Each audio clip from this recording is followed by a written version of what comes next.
subprogram CLR SCR. As usual, I want clear previous program output. Once again, I want create object to derived class, not to base class, because derived class object automatically invoke base class. Are you clear? In derived class object automatically invoke base class properties.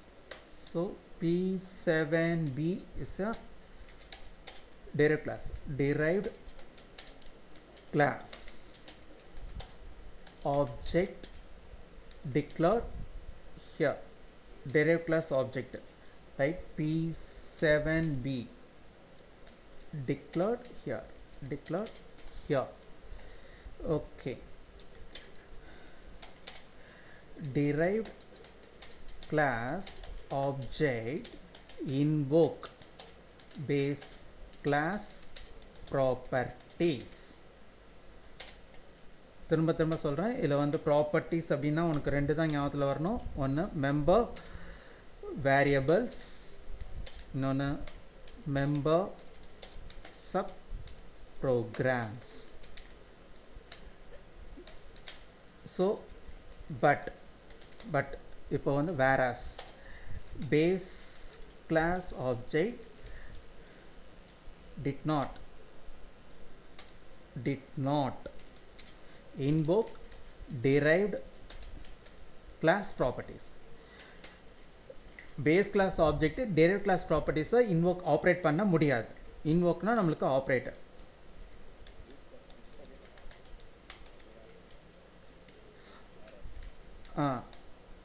operate. Are you clear? நான் திரும்ப சொல்கிறேன், derived class object can invoke base class properties, but base class object did not invoke derived class properties. அதாவது நான் இப்போ சொல்ல வருது என்னென்னா, நீங்கள் வந்து grandson noun grandfather details, grandson noun grandfather details, grandfather informations, but grandfather don't know grandson informations before. Grandson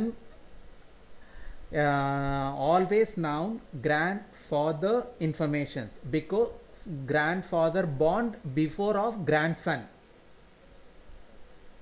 but grandfather don't know grandson detail before of born.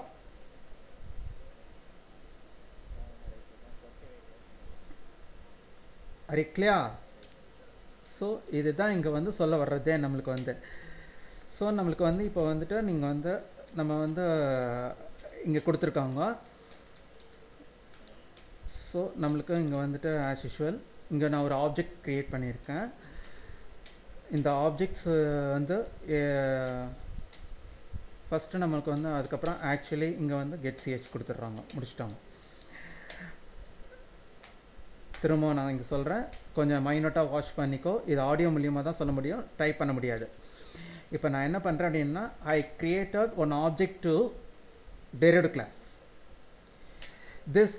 இந்த object வந்து டைரெக்டாக எங்கே போகும் அப்படின்னோம்னா டெரைவ்டு கிளாஸ் போய் பார்க்கும். இந்த டெரைவ்டு கிளாஸ் வந்துட்டு base கிளாஸை வாட்ச் பண்ணும். இந்த பேஸ் கிளாஸ் என்ன பண்ணணும்னா நேராக டேரெக்டாக இங்கே மேலே போயிட்டு base class watch it out if constructors are found or not. Constructor found then constructor initially process. நம்மளுக்கு டிஃபால்ட் கன்ஸ்ட்ரக்டர் இருக்கான்னு வாட்ச் பண்ணும். இருந்துச்சுன்னா அந்த டிஃபால்ட் கன்ஸ்ட்ரக்டரை தான் ஃபஸ்ட்டு ப்ராசஸ் பண்ணும். டிஃபால்ட் கன்ஸ்ட்ரக்டரை தான் ஃபஸ்ட்டு ப்ராசஸ் பண்ணும். ப்ராசஸ் பண்ணி முடித்த உடனே திருப்பி வந்து பேஸ் கிளாஸ்க்கு வந்துடும். திரும்ப இந்த பேஸ் கிளாஸ்க்கு வந்த உடனே இந்த பேஸ் கிளாஸில் இருந்து எனக்கு டெரைவ்ட் கிளாஸ்க்கு நான் திருப்பி வரேன். இந்த டெரைவ்ட் கிளாஸில் இப்போ கன்ஸ்ட்ரக்டர் இருக்கான்னு வாட்ச் பண்ணும். இருக்குது, எனக்கு டிஃபால்ட் கன்ஸ்ட்ரக்டர் இருக்கிற உடனே இப்போ அது ப்ராசஸ் ஆகும். அது ப்ராசஸ் பண்ணி முடிஞ்ச உடனே எனக்கு first in last out, first in last out. ஆனால் ஃபஸ்ட் இன் ஃபஸ்ட் அவுட்டு அப்படின்றது ஒன்று இருக்குது, ஃபஸ்ட் இன் லாஸ்ட் அவுட்டுன்னு ஒன்று இருக்குது. இப்போ இந்த சிங்கிள் இன்ஹெரிட்டன்ஸை பொறுத்த வரைக்கும், இன்ஹெரிட்டன்ஸை பொறுத்த வரைக்கும் first in last out. Single இன்ஹெரிட்டன்ஸை பொறுத்த வரைக்கும் ஃபஸ்ட் இன் லாஸ்ட் அவுட்டு. இப்போ நான் என்ன பண்ணியிருக்கேன் அப்படின்னீங்கன்னா, இப்போ எனக்கு வந்து ஃபஸ்ட்டு என்ன வந்தது திரும்ப நான் உனக்கு சொல்கிறேன், நல்லா புரிஞ்சுக்கோ. I created one object to derived class. இந்த ஆப்ஜெக்ட் நேராக derived classக்கு போகும். டெரைவ்ட் கிளாஸ் நேராக கர்சர்ஸை பேஸ் கிளாஸ்க்கு மூவ் பண்ணும். இப்போ இந்த பேஸ் கிளாஸ்க்கு மூவ் பண்ணும்போது பேஸ் கிளாஸில் இருந்து base class watch it out பண்ணும், டிஃபால்ட் கன்ஸ்ட்ரக்டர் ஃபவுண்ட் ஆர் நாட்னு இருக்குது அப்படின்னா இதை ஃபஸ்ட்டு எக்ஸிக்யூட் பண்ணிவிடும். எக்ஸிக்யூட் பண்ணிவிட்டு cursor return back to base class. இந்த base class return back cursor to here. இங்கே இந்த இடத்துல இருந்து எனக்கு கர்சர் வந்துட்டு எனக்கு இப்போ பேஸ் கிளாஸோட cursor return back to derived class. இப்போ இந்த பார்ட்டுக்குள்ளார என்டர் ஆகும். இப்போ எனக்கு டெரைவ்ட் கிளாஸ்க்குள்ளார எனக்கு டிஃபால்ட் கன்ஸ்ட்ரக்டர் இருக்கான்னு வாட்ச் பண்ணோம். எஸ் இருக்குது அப்படின்னம்னா இந்த டிஃபால்ட் கன்ஸ்ட்ரக்டர் எனக்கு ப்ராசஸ் ஆகும். சொல்கிறது நல்லா புரிஞ்சுக்கோ. இது வரைக்கும் என்ன சொல்ல வந்தோம் அப்படின்னம்னா ஃபஸ்ட்டு பேஸ் கிளாஸோட டிஃபால்ட் கன்ஸ்ட்ரக்டர் ப்ராசஸ் ஆனதுக்கப்புறம் தான் டெரைவ்ட் கிளாஸோட டிஃபால்ட் கன்ஸ்ட்ரக்டர் ப்ராசஸ் ஆகும். Are clear? இப்போ ஆனால் இப்போ நீங்கள் ஃபஸ்ட்டு எந்த கன்ஸ்ட்ரக்டர் ப்ராசஸ் ஆச்சு? பேஸ் கிளாஸோட கன்ஸ்ட்ரக்டர் ப்ராசஸ் ஆச்சு. நெக்ஸ்ட்டு எந்த கன்ஸ்ட்ரக்டர் ப்ராசஸ் ஆச்சு? ஆனால் நம்மளுக்கு இப்போ ஃபஸ்ட் இன் லாஸ்ட் அவுட்னு சொல்லியிருக்கோம். ஓகேவா? இப்போது எனக்கு டிஸ்ட்ரக்டர் ப்ராசஸ் ஆகும்போது டிஸ்ட்ரக்டர் ஃபஸ்ட்டு எது ப்ராசஸ் ஆகும்னா டெரைவ்டு கிளாஸோட டிஸ்ட்ரக்டர் க்ளோஸ் ஆனதுக்கப்புறம் தான் எனக்கு பேஸ் கிளாஸோட டிஸ்ட்ரக்டர் க்ளோஸ் ஆகும். Are you clear or not?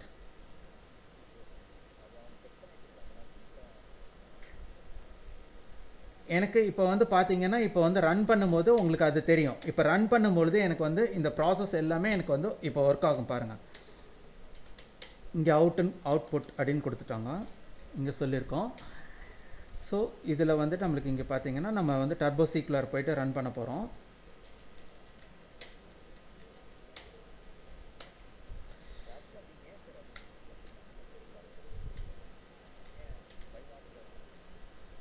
இல்லை, அதுதான் ஃபார்முலா. இப்போ நம்மளுக்கு இங்கே வந்துட்டு இங்கே பாரு ரன் பண்ண போகிறேன். சீக்கியா first default constructor of base class வந்திருக்கா? அதுக்கப்புறம் டிஃபால்ட் கன்ஸ்ட்ரக்டர் டெரைவ்ட் கிளாஸ் அதுக்கு வந்துட்டு பீன்னு வந்திருக்குது. இப்போ நான் வந்து எஸ்கேப் கொடுக்குறேன். இப்போ எஸ்கேப் கொடுத்துட்டு ஆல்ட் எஃப்ஐ கொடுக்குறேன். எஸ்கேப் கொடுத்துட்டு ஆல்ட் எஃப்ஐ கொடுக்கும்பொழுது பாரு ஃபஸ்ட்டு எது ஒர்க் ஆகுது? டிஸ்ட்ரக்டர். கரெக்ட். டிஸ்ட்ரக்டர் அதாவது டிரைவ்டு கிளாஸோட டிஸ்ட்ரக்டர் ஃபஸ்ட்டு ப்ராசஸ் ஆகுது. அதுக்கப்புறம் தான் பேஸ் கிளாஸோட டிஸ்ட்ரக்டர் ப்ராசஸ் ஆகுது. ஆனால் கன்ஸ்ட்ரக்டர் இனிஷியலாக எது ஃபஸ்ட்டு ப்ராசஸ் ஆச்சு? பேஸ் கிளாஸோடது. அதுக்கப்புறம் தான் எனக்கு பேஸ் கிளாஸோட கன்ஸ்ட்ரக்டர் ப்ராசஸ் ஆனதுக்கப்புறம் தான் டெரைவ் கிளாஸோட கன்ஸ்ட்ரக்டர் ப்ராசஸ் ஆகுது. ஆனால் ஃபஸ்ட்டு க்ளோஸ் ஆகும்பொழுது டெரைவ் கிளாஸோட டிஸ்ட்ரக்டர் க்ளோஸ் ஆகுது. அதுக்கப்புறம் தான் பேஸ் கிளாஸோட டிஸ்ட்ரக்டர் க்ளோஸ் ஆகுது. ஆனால் இப்போ ஆப்ஜெக்ட் எதுக்கு கிரியேட் பண்ணியிருக்கோம்? டெரைவ்டு கிளாஸ்க்கு. அந்த டெரைவ் கிளாஸ்க்கு கிரியேட் பண்ணனால தான் அது பேஸ் கிளாஸில் போய் பார்க்குது, பேஸ் கிளாஸ் போய் வாட்ச் பண்ணுது. அந்த பேஸ் கிளாஸில் டிஃபால்ட் கன்ஸ்ட்ரக்டர் இருந்துச்சுன்னா அது ப்ராசஸ் பண்ணிடுது. ஓகேவா? இப்போ எனக்கு ஓல்ட் வெர்ஷனோட ஃபீச்சர்ஸும் ஒர்க் ஆகும், நியூ வெர்ஷனோட ஃபீச்சர்ஸும் ஒர்க் ஆகுது. புரிஞ்சுதா? இப்போ சார் எனக்கு ஓல்ட் வெர்ஷனோட ஃபீச்சர்ஸ் வந்து ஹிடன் பண்ணணும், நியூ வெர்ஷனோட ஃபீச்சர்ஸ் மட்டும் தான் எனக்கு ஒர்க் ஆகணும் அப்படின்னா என்ன சார் பண்ணணும் அப்படின்னோம்னா ஐ வில் டெல் லேட்டா. அதுக்கு பேர் நம்மளுக்கு வந்து வெர்ச்சுவல் ஃபங்க்ஷன். அதாவது வெர்ச்சுவல் ஃபங்க்ஷன்னா ஓல்ட் ஃபீச்சர்ஸை வந்து ஹிடன் பண்ணிவிடு, நியூ ஃபீச்சர்ஸ் மட்டும் விசிபிள் பண்ணு அப்படிங்கிறதுக்கு பேர் எனக்கு வெர்ச்சுவல் ஃபங்க்ஷன். இப்போ நம்மளுக்கு இந்த கான்செப்ட் உனக்கு புரியுதா? இன்னரிட்டன்ஸில் சிங்கிள் பார்த்துருக்கோம்.